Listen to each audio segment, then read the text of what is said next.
Sorry guys, there was someone here, so I quickly had to pause, or at least stop. Okay, so same thing as what we did in the previous video. Step 1 is multiply with the lowest common denominator. So what are my denominators? Over here, that x minus 2. Let's put that whole thing over 1. All right, so what are my denominators? I've got 2, I've got 3, and I've got 1. So what's the lowest common number that we can multiply with? It would be 6. All right, so on the side, I'm going to multiply again. So that first one of x plus 3 over 2, let's multiply that with 6. Now, I want you to see that 2 will go into itself once, and 2 will go into that 3 times. So what's left at the top? This times 3. So now it's important to keep it in brackets. So actually at the top, I've got 3 times that full bracket. And then at the bottom, I've got 1 times 1, which is just 1. But we only write it like that. No. Okay, so that's why I'm saying brackets is important. So you're going to have 3 bracket x plus 3. Now, minus, and now we've got to do that second term. So meaning this one. All right, let's multiply that with 6. So I'm going to have x minus 2 over 3. Let's multiply that with 6. 3 will go into itself once. 3 will go in there twice. So can you see I've got to multiply 2 with this full thing. So I'm going to say 2 times the bracket of x minus 2. And again at the bottom it's going to be over 1 because 1 times 1 gives me 1. But we only write it like that. So 2 bracket x minus 2 equal to. I hope you guys are still following. Right, last part is I've got to multiply that with 6. Now because it's over 1, it actually looks like this. X minus 2 over 1 times 6. Now can you see that at the top I'm just going to multiply that with each other, but because there's more than one term here, remember we've got to put it in brackets.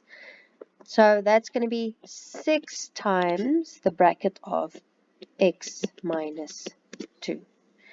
And then you would have over 1, but again we don't have to write it. The whole point is getting rid of the fractions.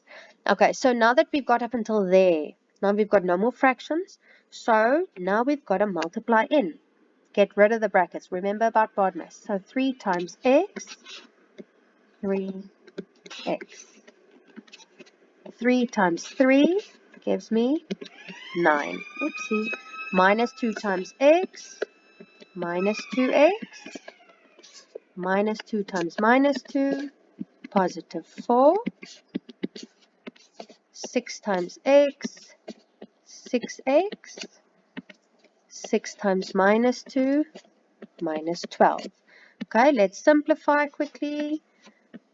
3x minus 2x is going to give me 1x, or just x. Then 9 plus 4 is going to give me 13. The right-hand side stays like it was. Let's take unknowns to the left. So that 6x has got to move over. So then it becomes x plus 13. X minus 6x, because when it moves over it becomes a minus, equal to minus 12. So x minus 6x is going to be minus 5x. Now my space is very little as well. Now I want to get rid of that 13, so I'm going to say minus 13, but I've got to do it on both sides, which means that I'm going to have minus 5x, and 13 minus 13 gives me 0. So right hand side, minus 12 minus 13 gives me minus 25. Now I've got to get rid of the coefficients, so we divide by minus 5 on both sides. And that means that x will be equal to 5. Okay, I hope you guys understood. Here is your homework. On Monday, I will be posting pictures about these answers. Please make sure that you do it yourself. Don't just wait for the pictures, because then you're not practicing anything. And if you've got any questions, please don't hesitate to ask. On Monday, we will be having an extra class. That's going to be in period 2. Okay. And just regarding the times, they are writing an hour and a half on that day. Thank you. Bye-bye.